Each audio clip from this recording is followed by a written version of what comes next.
So one day, me and my friend kidnapped a local lawyer so we could free our other friend who was caught selling meth.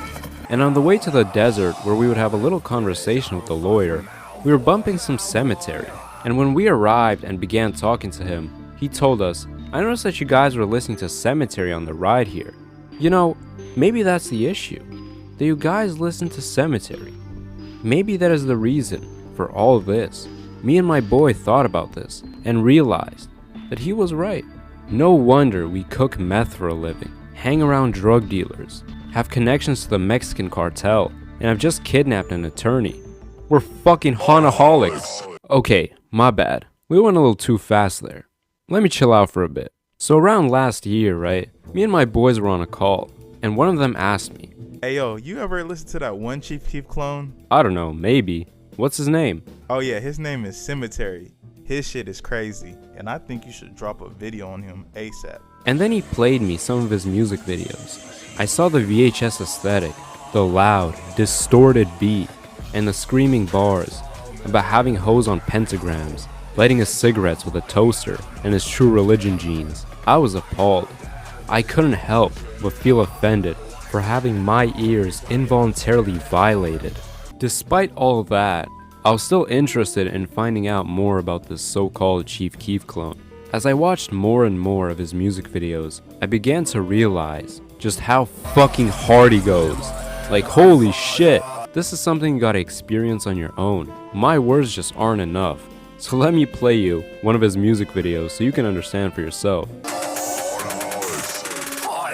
Bitch, stick that cutter in your damn mouth. Cemetery grave, man, haunted till I'm in the ground. Still in the butcher house, coolin' with the haunted mound. I've been smoking coffin nails, that's I'm in my bitch mouth. Alright, enough of that. I need my funds, alright? I need my monthly $5 check, you understand me? So after listening to Sematary for the first time, you're probably conflicted.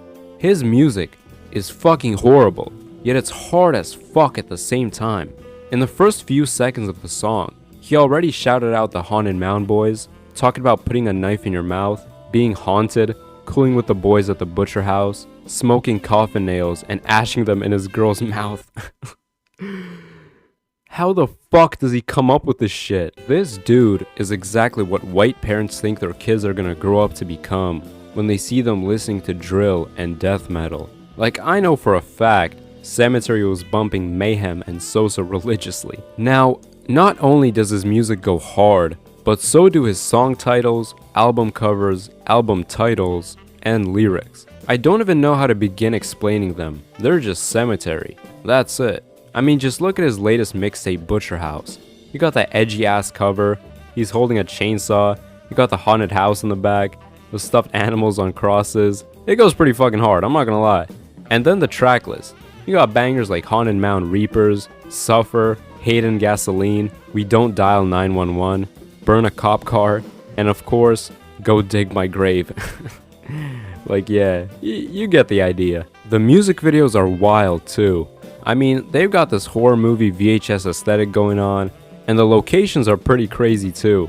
His videos are either filmed in some random field or forest, in front of his car or house, or inside his house. Now the thing about Sematary's house is that it's literally filled with Halloween decorations. Like, this guy has jack-o'-lanterns hanging in his front porch, skeletons and ghosts inside his house. Like, that shit is regular home decor to him. This guy, after a long day of puffing on Marlboros, distorting the fuck out of his own beats, and putting as much horror movie and VHS effects on his music videos as possible, comes home to see his scary ass Halloween decorations and probably sits down to enjoy some classic horror movies. Watching Halloween is probably like watching Seinfeld to him. You know, I wonder what his neighbors think of him. With all that being said, you're probably wondering, since he's such a wild dude that makes such schizo music, then what are his fans like? Are they a cult fanbase like Cardi's? Are they just some edgy teenagers that think they're quirky? Are they actual schizophrenics? Are they... You know what? That shit is out of pocket. I'm not even gonna... But anyway, by taking a look at his comment sections, you'll see a few comments like these, but majority of them are surprisingly supportive. I feel like Sematary shares a fan base with Drain Gang, Black Cray, Cartier God, Young Lean, you know, all of them. He even got a Black Cray feature on his latest tape. That's pretty crazy. Now, Sematary is not alone in making this kind of music and rocking this kind of style.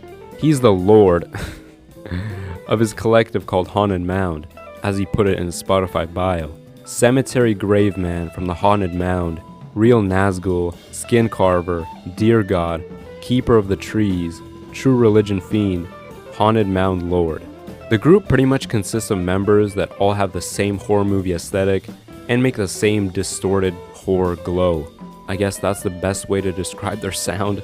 Now that's what I respect about Cemetery and Haunted Mound. You can say whatever about their music, but they really do have their own sound and aesthetic.